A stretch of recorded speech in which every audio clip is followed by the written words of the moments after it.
Welcome to the power of potential. We all have untold wealth within. The capability and potential that exists within you is literally unlimited. It's up to you to discover it. In 1957, a group of Thai monks were put in charge of moving a large clay statue of Buddha to a new location. As the crane lifted the statue, the weight was so great that the statue began to crack. Worse yet, it started to rain. In fear of seriously damaging the statue, they lowered it, placed a tarp over it, and decided to continue the following morning. That night, while one of the monks was inspecting the statue with a flashlight, he noticed a reflection shining from the crack that was forming in the clay. Out of curiosity, he retrieved a hammer and chisel and started chipping away. Finally, after much of the clay had been removed, he realized that it was not a clay statue at all, but rather a large, solid gold Buddha. Can you believe that? Many historians believe several hundred years earlier, the Thai monks covered the golden Buddha with clay in an effort to disguise it from the Burmese army. A battle ensued, and consequently the Thai monks were all destroyed. And it wasn't until 1957 that the true nature of the Buddha was discovered. Today, the golden Buddha rests in a temple in Thailand on display for the public to see. Like that Buddha, we all have great potential and untold wealth within, yet due to the battles of life, we too find it difficult to see beyond our own layers of clay. As you heard Blake say at the conclusion of an earlier lesson, he said, most people don't aim too high and miss, they aim too low and hit. I had a college professor tell a class once that I was sitting in that everyone is a genius at something. We all have different qualities, and there's a whole spectrum of skills and potentialities that we all have, and that no matter how challenged we are in many areas, there is something about each of us that really constitutes genius.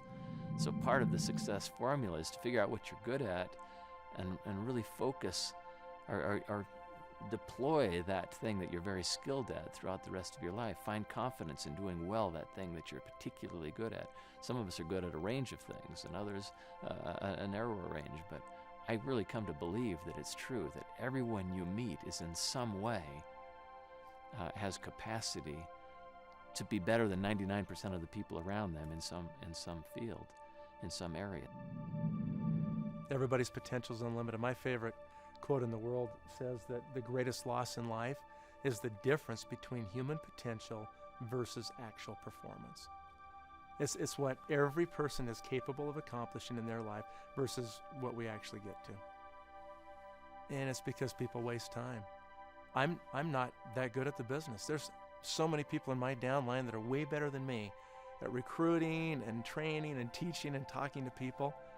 But the one thing I'm good at is maybe I'm just dumb enough not to know I should never quit, or maybe it's that I quit once and I swore I'd never quit again. I just keep putting one foot in front of the other. Well, okay, I've never met anybody who wasn't superior to me in some way, shape, or form. Everybody seems to be, have special tools, or they have enormous potential if they can figure out where they ought to be pointed. I've met very few people in my life that I didn't think had incredible potential. And obviously, even those people had it. I just didn't know where to look. One of the things I love about this business is that it is an equal opportunity, potential business. We give everyone the opportunity to find out who they are and who they can be. And that is something special, and it's something unique. And it's something that I think is missing from a lot of people's lives. I think it's a frightening thought to think that a person could go through life and never have the opportunity to really find out who they can be and what they can do and what they can achieve. I had the opportunity to travel to a lot of foreign markets, and often people are on the stage speaking about their success, and one I can remember quite vividly are two young women that were in Taiwan. And they were up there in evening gowns receiving their Blue Diamond Award. And their story really touched my heart, because before this miraculous thing happened to them, they were working on their parents' vegetable cart from the age of 6 or 7. They'd never gone to school, no formal schooling. And they had been working on the vegetable cart in order to put their brothers through school. They'd made that sacrifice. That was part of the family plan. And at one point, someone approached them with Nu Skin. The parents were furious, of course, because this was their livelihood. The kids working on the cart was what was providing the family with income. But they thought to themselves, well, if we can sell vegetables, we can sell skincare. So they started selling Nu Skin. And the things that happened to them was amazing. Now, they're on stage in evening gowns for the first time ever, being able to put their brothers through college on their income alone. And then in turn, of course, developing in ways personally that they never dreamed possible for themselves. And that's why we do this business. It's to go and hear stories like that. It's to see the change that can be created through the opportunity. As you can see, your potential to achieve is not determined by how much talent or education you have. Even the resources you have or don't have will not ultimately determine whether or not you can achieve your goals. Nope. The degree of success you have in life will be in direct proportion to what you do with what you've got. There are some people blessed with a lot of talent, but never really use it much in their life. Then there are others who may not have as much talent as some, but use every bit of what they've got, and it is those people who ultimately live the life dreams are made of. After a 5-year study of 120 of the top artists, athletes, and scholars, Dr. Benjamin Bloom and his research team determined that success was more about drive and determination, not natural talent. As the saying goes, sometimes those who are given more end up with less, and those who are given less end up with more. Will Kellogg was reported to be a shy man with few friends, limited interests, and no obvious talents. He was 46 years old before he even decided to go into business for himself. At that time, he was working for his older brother, Dr. Kellogg, who never paid Will more than $87 in a single month. One day, while Will and his older brother were experimenting to improve the food for his patients, they discovered flakes by accident. Will had left a pot of boiling wheat just a little too long. So when the wheat became tempered, he rolled it into a flake. He tried convincing his brother to mass market the discovery, but Dr. Kellogg refused. He doubted Will's idea would ever go anywhere. As a result, in 1906, Will decided to market that idea on his own, and he became one of the richest men in America. I am a big believer that everybody has unusual and certainly untapped potential. And the more people like that we can line up with their skill set and with their abilities, the more success we get to have. それはね、人生一回の人生ですよね。一回の人生だから、思いっきりね、自分の今までできなかったことをニュースキンだとやらせてくれるんですね。だから自分にどんなことができるかっていう楽しみがあるんですよ。だからそういうことをね、どんどんできていく自分がまだまだ山登りとしたらですね、まだまだ高い山に登れるかなみたいなね、そういう気持ちでお金がどうのこうのじゃなくて自分の違う人生がね見えてくるところが面白いんですね。だからなんていうかな、自分にない今までに見えなかったものを見えていく人間のこの中身っていうのが、なんか私はもう今までニュースキンやる前とやった自分とのこの人生の差がものすごい開きましたので、まだまだね違う人生があるかもしれないみたいな、なんかそういう期待があるんですね。だから同じ一生一回の人生だったらやるだけやってみようっていう気持ちがあってやってます。Well, I would say that when we first started this business, myself, Blake, Nedra, we were all struggling with who we were going to be and what we were going to become. And just as each person that comes into this business has that same experience, you come into this brand new business and you see people that are better at it or people that have gifts that you don't have, and you say, oh, I could never do that, or I could never speak in front of an audience with a microphone. But the beauty of network marketing to me is it allows people to discover their personal potential. the things that they didn't even know about themselves, perhaps that they'd be a great public speaker if they just had the opportunity and experience to do it, or the passion for something that they felt they could speak about. So really hidden within each of us is the ability to do something more with our lives.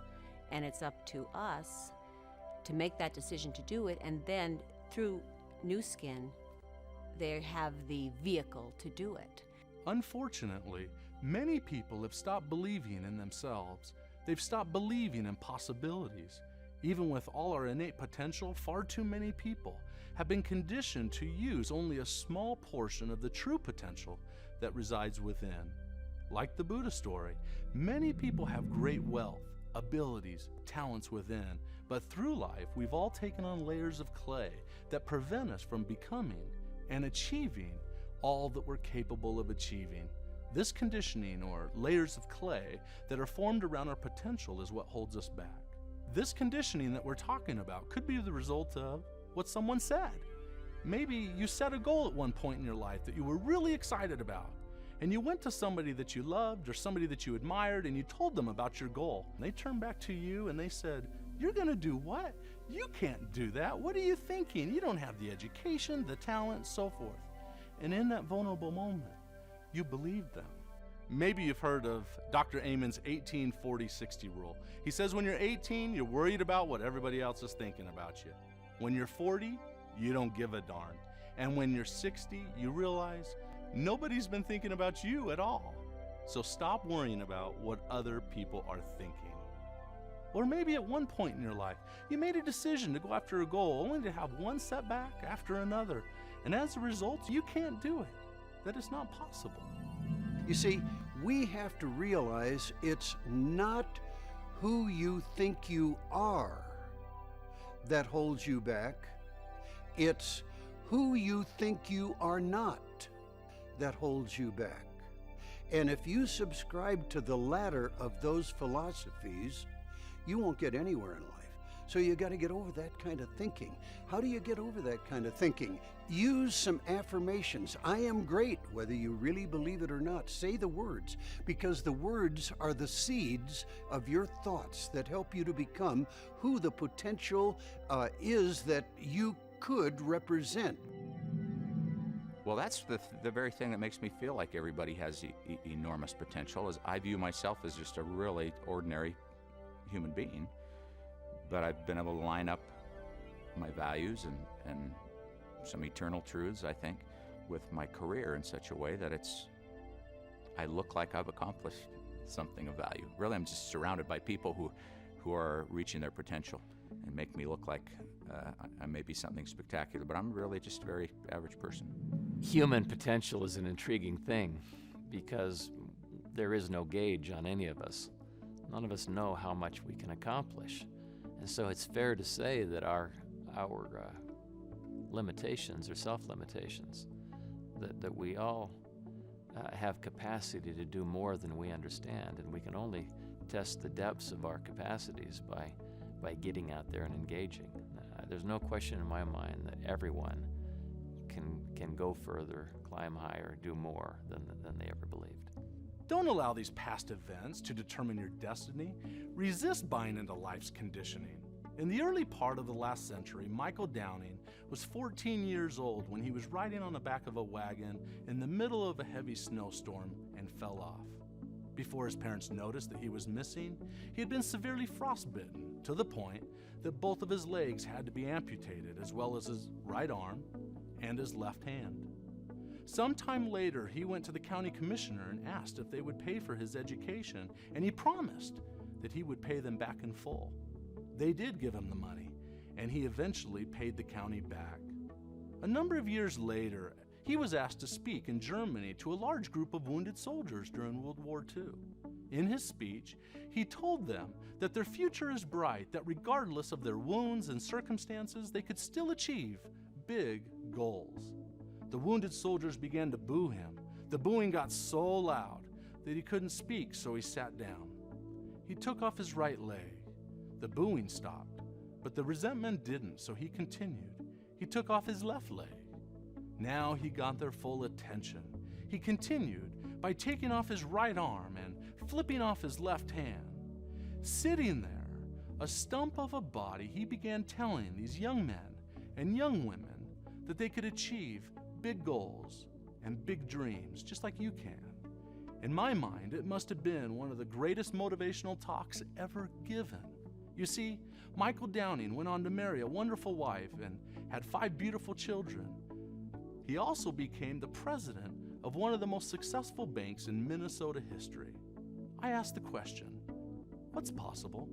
Remember, your past doesn't have to equal the future. You don't have to buy into your past defeats. The most important belief you can have is the belief in yourself. I've heard it said that in the end, everything's going to turn out great. And if everything's not great, well, it's not the end. The reality is our success in life is not determined by the circumstances we're born into or that we find ourselves in at any given moment. Our success in life is determined on how we make decisions, how we push ourselves, the courage we find, the preparation that we put ourselves to. Those are the features that make us successful, not what we look like or where we came from. And that fact is true for us personally, individually, but it's also true of everybody else we run into. Sometimes we write people off way too early. Go to a new skin meeting and look around the room at the successful distributors, and you'll find one of everything. Lots of times you look at people and you go, oh, I just can't believe that they think that they can do this business, let's say. Or I'd be surprised if they would be successful, but you can really never tell who's going to be successful at the business. It can be someone that you don't think really has much to offer, and all of a sudden you start seeing the little pieces that start forming in their personality that will allow them to be successful at the business. The world of sports kind of makes this case. Go down to the hospital and walk down the row of bassinets in the delivery room and try to pick out the Olympic athlete. All these kids look wrinkly and the same, and some of them have got better genes for running faster than others do. But the real difference between a good athlete and a great athlete is belief in oneself and hard work. A coach can't tell at the beginning of the season who a superstar is going to be at the end of the season. That just comes through people pulling out of themselves all that there is to be had. Everyone brings something unique to the table, and it takes all of those pieces to make it work. So what you perceive as a leader isn't necessarily what is necessary to work into that leadership role. You know, when people get married, they don't always say, oh, I can't be a mother. I've never been a mother before. Well, you know, you get in the water and you learn how to be a mother. As long as you have the right heart and the right desire and you've set your goals to do the best you can, then it's practice skills, increase, practice skills. We have through the years tried to discover as a company a profile of what a successful distributor looks like. We've kind of quit doing this now. We've done it so much and always gotten the same result. Send out little surveys of our top distributors. You know, what are the elements of your life, to see if we could find some commonalities so we would know who to go look for in finding other leaders. And we expected to find, you know, a certain kind of education or a certain kind of background or a certain kind of formal training or some personality traits. And we've never been able to find any commonalities, just a couple. They tend to have credit cards and they tend to enjoy near-death experiences.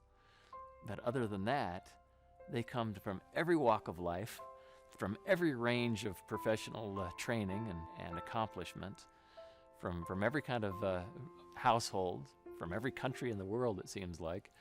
No matter who they are, no matter what they bring to the table, they tend to find success here simply by applying the success formula. The beauty of the success formula is that no matter who you are, no matter where you have been, if you'll come in and develop those skills, if you come in and will force yourself to acquire those virtues in your professional life, you can be successful here. Here are 4 words I want you to let bang around in your head for a long time. Tune out your critics. Attitudes are contagious. If you listen to negative people tell you negative things, how do you suppose that impacts your mind and your thoughts? They can cause you to doubt yourself, doubt your team, doubt your organization. And how will those thoughts impact your results? Please, I am begging you, tune out your critics. No great achievement has ever been accomplished quietly. Everybody who's accomplished anything worthwhile has had to walk through a phalanx of criticism and suggestions and kibitzing, and the person making that march has to be very thoughtful about how to deal with that kind of input. On the one hand, we should seek constructive criticism. We should be testing our thoughts and our dreams and our vision against the thoughts of people who care about us. But on the other hand, we've got to be able to see those visions for what they are, and recognize when criticism and when negative speech is not informed with the same clarity that your decision has been informed by. And when we see that people are advising us because they simply don't see the situation as clearly as we do, then we've got to figure out how to find the courage to politely move on. They've obviously, if they don't view themselves as having potential, then they've been hanging out with the wrong group of people. So I'd do everything I could to get them in a room full of people who have a positive outlook on life, so they could start to cultivate that within themselves. Different type attitudes towards you, I understand where they come from. Yeah, most friends and relatives, they are thinking they take care of you and they concern you, so they always criticize and give you the negative feedback to want to make sure you don't fall. But once you understand that, that's fine. I think that you are the boss of yourself. You have to make decisions yourself. Thomas Edison was absolutely correct when he said, if we did all the things we are capable of doing, we would literally astound ourselves. As I look back on my own life, I am astounded at what has transpired. As I look at this wonderful organization that surrounds me, I'm astounded at what has become our beautiful reality. And I suggest to you that you have within you the potential to truly live your dreams. Since the power of potential is an integral part of the success formula, I want to give you some things to think about and write down. Think about the people you admire most. What are the positive qualities they possess? What are your greatest strengths and talents? What areas of your life, personal or professional, have you neglected to use those talents to the best of your ability? What day will you begin using your talents at maximum capacity? Whenever that is the day you will begin the climb towards your true potential. Ponder that every time you watch this video, and I'll see you soon to share with you the next ingredient in the success formula.